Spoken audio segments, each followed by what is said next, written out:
তেল পৃথিবীর পরিচালনার এক অন্যতম হাতিয়ার। এই একটি মাত্র পণ্যই বদলে দিতে পারে পুরো পৃথিবীর প্রেক্ষাপট, যার উপর ভর করে মরুর দেশও এখন রূপান্তরিত হয়েছে পৃথিবীর পরাশক্তিতে। এবার শুধু মরুর দেশ নয়, বদলাতে পারে বাংলাদেশের ভাগ্য। তেল রপ্তানি ও ম্যানুফ্যাকচারিংয়ের মাধ্যমে পুরো দক্ষিণ এশিয়াতে অন্যতম পরাশক্তি হয়ে উঠতে পারে বাংলাদেশ। এই কাজে বাংলাদেশকে সাহায্যের হাত বাড়িয়ে দিতে প্রস্তুত রয়েছে মরুর দেশ সৌদি আরব।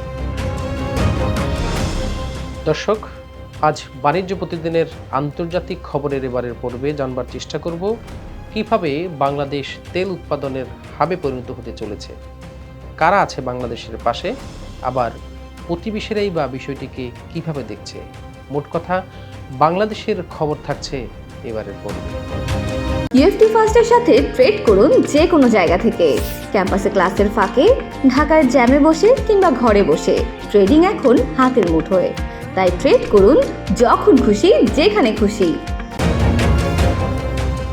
বাংলাদেশকে দক্ষিণ এশিয়াতে তেলের হাব হিসাবে গড়ে তুলতে কাজ করছে অন্তর্বর্তী সরকার। এই বিপুল কর্মযজ্ঞে মধ্যপ্রাচ্যের দেশ সৌদি আরব তেল উৎপাদনের অফার দিয়েছে অধ্যাপক ইউনূস সরকারকে, যার মাধ্যমে উৎপাদনকারী হিসেবে সৌদি আরব যেমন লাভবান হবে, ঠিক তেমনটাই বাংলাদেশেও মুনাফা গুনবে মধ্যস্থতাকারী প্রতিষ্ঠান বা দেশ হিসেবে। অর্থনীতির চাকাতে তেলের ছোঁয়া পেলে বাংলাদেশের অর্থনীতির চাকাও ছুটে চলবে দুর্বার গতিতে। বর্তমান বিশ্ব মানচিত্রে ছোট্ট একটি দেশ বাংলাদেশ। ভৌগোলিকভাবে নদী ও সমুদ্র এই ভূখণ্ডের জন্য আশীর্বাদ প্রমাণিত হয়েছে বহুবার। তবে দক্ষ জনবল ও পৃষ্ঠপোষকতার অভাবে এতদিন অগ্রগতি থেকে পিছিয়ে ছিল বাংলাদেশ। অবশেষে নতুন সরকারের নজর এসেছে দেশের এই মহামূল্যবান সম্পদ, যা সমুদ্র বন্দর কেন্দ্রিক। দেশটির দুটি বৃহত্তম সমুদ্র বন্দর পায়রা ও চট্টগ্রামকে ঘিরে চলেছে নানা বাণিজ্যিক পরিকল্পনা। দেশের এই দুটি বন্দরকে ঘিরে প্রতি বছর আমদানি ও রপ্তানি হার বৃদ্ধি পাচ্ছে 12% হারে। মধ্যপ্রাচ্য ও ইউরোপের দেশগুলো থেকে দক্ষিণ এশিয়াতে রপ্তানির জন্য এই বন্দর দুটি যে বিশাল গুরুত্বপূর্ণ তা জানতে আর বাকি নেই। তাই তো এই দুটি সমুদ্র বন্দর কেন্দ্রিক বিনিয়োগ ও বাণিজ্য পরিচালনায় বিশেষ আগ্রহ দেখাচ্ছে চীন, আমেরিকা, সৌদি আরব, পাকিস্তান সহ অসংখ্য দেশ।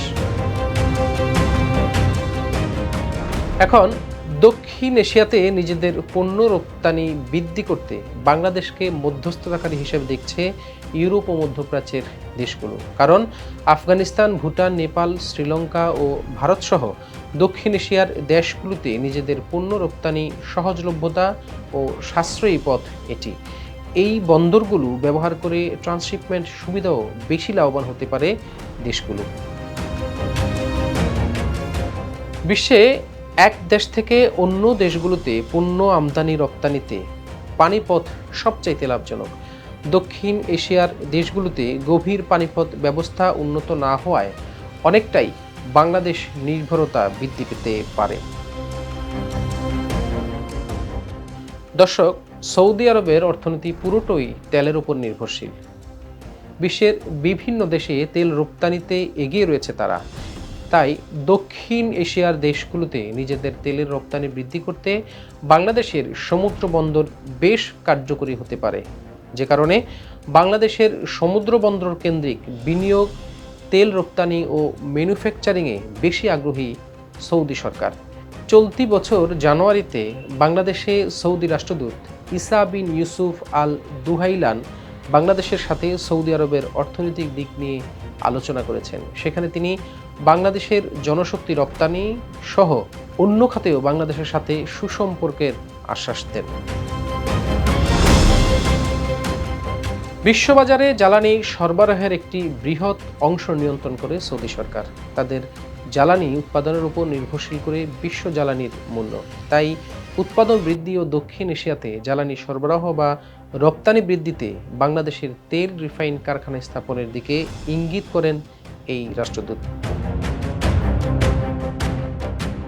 বাংলাদেশের সমুদ্র বন্দরের মাধ্যমে জ্বালানি কাঁচামাল সরবরাহ করবে সৌদি আরব। এরপর বাংলাদেশে স্থাপিত কারখানায় রিফাইনের মাধ্যমে দক্ষিণ এশিয়াতে জ্বালানি সরবরাহ বৃদ্ধি বাড়াতে চায় সৌদি সরকার। এখন সৌদি আরব প্রতিদিন 90 লাখ ব্যারেল তেল উৎপাদন করে থাকে। তবে দেশটির টার্গেট আগামী 2027-এর মাঝামাঝি আরও 40 লাখ ব্যারেল বাড়িয়ে প্রতিদিন 1,30,00,000 ব্যারেল তেল উৎপাদন করা।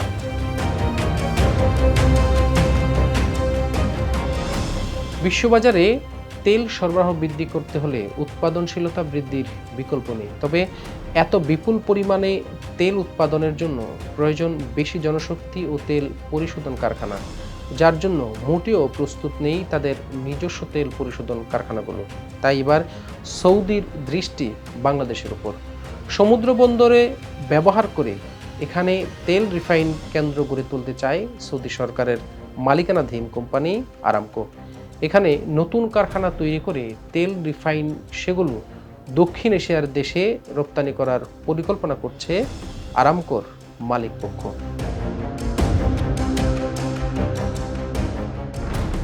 এর মাধ্যমে দক্ষিণ এশিয়াতে একদিকে তেলের রপ্তানি বৃদ্ধি পাবে, অপরদিকে তেল উৎপাদনের হার বাড়াবে সৌদি সরকার, যার মাধ্যমে লাভবান হবে সৌদি আরব ও বাংলাদেশ। বাংলাদেশে বাড়বে নতুন কর্মসংস্থান ও স্বল্প শুল্ক আরোপের মাধ্যমে সমৃদ্ধ হবে দেশের অর্থনীতি। সেই সাথে পরিশোধিত তেল দক্ষিণ এশিয়াতে রপ্তানির মাধ্যমে রাষ্ট্রীয় পরাশক্তিতে জোরালো অবস্থান তৈরি হবে বাংলাদেশের। এমনকি নিজ দেশে তেলের এই কারবারের সাশ্রয় মূল্যে তেল ও জ্বালানি পেতে পারে বাংলাদেশের জনগণ। অনেকটাই দূর হবে জ্বালানির ভোগান্তি। তবে সৌদি সরকারের পক্ষ থেকে এমন প্রস্তাব এবারেই প্রথম নয়। 2016 এবং 2018 পর্যন্ত কোম্পানিটির পক্ষ থেকে 3 বার বাংলাদেশ সরকারের কাছে এমন প্রস্তাব দেওয়া হয়েছিল। তবে সেটি কোনো আগ্রহী দেখায়নি বিগত স্বৈরাচার সরকার। তারা আরাম করেই প্রস্তাব নাকচ করে দেয়, যার ফলে বাংলাদেশে স্থাপিত হয়নি এই বাণিজ্যিক কারখানাটি। সৌদি তেল কোম্পানি আরামকোই নয়, বরং এমন প্রস্তাব উত্থাপিত করেছিল দক্ষিণ কোরিয়ার টেক কোম্পানি স্যামসাংয়ের পক্ষ থেকেও। তাদেরকেও ফিরে যেতে হয়েছে খালি হাতে, যার ফলে স্যামসাংয়ের পক্ষ থেকে বিনিয়োগও সম্ভব হয়নি বাংলাদেশে। শুধু তাই নয়, অ্যাকুয়া পাওয়ার বাংলাদেশ বিনিয়োগের জন্য $3.5 বিলিয়ন একটি প্রস্তাব দিয়েছিল। তবে বিগত সরকার তা অনুমতি না দেওয়ায় সেটিও হাতছাড়া হয়েছে বাংলাদেশ থেকে। বলা যায়, বিগত সরকারের অনুমোদন না পাওয়া বেশ কয়েকটি বিশাল পরিমাণের প্রজেক্ট হাতছাড়া হয়েছে বাংলাদেশের। সৌদি রাষ্ট্রদূতের দাবি, কোনো ব্যক্তির স্বার্থ হাসিলের জন্যই এমন সকল লোভনীয় প্রস্তাব ফিরিয়ে দিয়েছে বিগত সরকার। তবে বর্তমান অন্তর্বর্তীকালীন সরকারের তদবিরে বিদেশি বিনিয়োগের প্রতি পুনরায় আগ্রহ প্রকাশ করেছে। বাংলাদেশ এবং গভীর সমুদ্র বন্দরকে ঘিরে গড়ে তোলা পরিকল্পনার একটি অংশ হতে বিশেষভাবে আগ্রহ প্রকাশ করেছে বড় কোম্পানি এবং রাষ্ট্রগুলো, যার মাধ্যমে উল্লেখযোগ্যভাবে আগ্রহ প্রকাশ করেছে সৌদি জ্বালানি কোম্পানি আরামকো। তবে সেটির জন্য প্রয়োজন চট্টগ্রাম ও জেদ্দা বা দাম্মামের সাথে একটি সামুদ্রিক রুট স্থাপন, যার মাধ্যমে তেল রিফাইনের কাঁচামাল সহ যাবতীয় প্রয়োজনীয় সকল কিছু সরবরাহ করা সম্ভব হবে। এটি স্থাপন করলে খুব শীঘ্রই এই প্রকল্প বাস্তবায়ন করা সম্ভব বলে মনে করছেন জ্বালানি বিশেষজ্ঞরা। শুধু এই প্রকল্পই নয়, এটি স্থাপনের মধ্য দিয়ে সৌদি আরবের সাথে ভবিষ্যতেও বিভিন্ন প্রকল্পের দ্বার উন্মোচিত হবে। একই সাথে দক্ষিণ এশিয়ার বাজারে জ্বালানির প্রতি বাংলাদেশ বিশেষ আধিপত্য বিস্তারে সহজ হবে। দর্শক, বাংলাদেশের অপার সম্ভাবনা, শুধু এখন প্রয়োজন সঠিক নীতি প্রকল্প হাতে নেওয়া, যাতে অধ্যাপক ইউনূসের দূরদর্শী নীতিতে এগিয়ে যেতে পারে বাংলাদেশের সেই প্রত্যাশাই থাকছে সবসময়। দর্শক, বাণিজ্য প্রতিদিনের আজকের আন্তর্জাতিক খবরের বিশ্লেষণ থেকে বিদায় নিচ্ছি। আমরা সহজভাবে আপনার সামনে তুলে ধরতে চাই বিশ্ব কূটনীতির নানা দিক। সাবস্ক্রাইব করে বাণিজ্য প্রতিদিনের পাশে থাকার অনুরোধ রইল।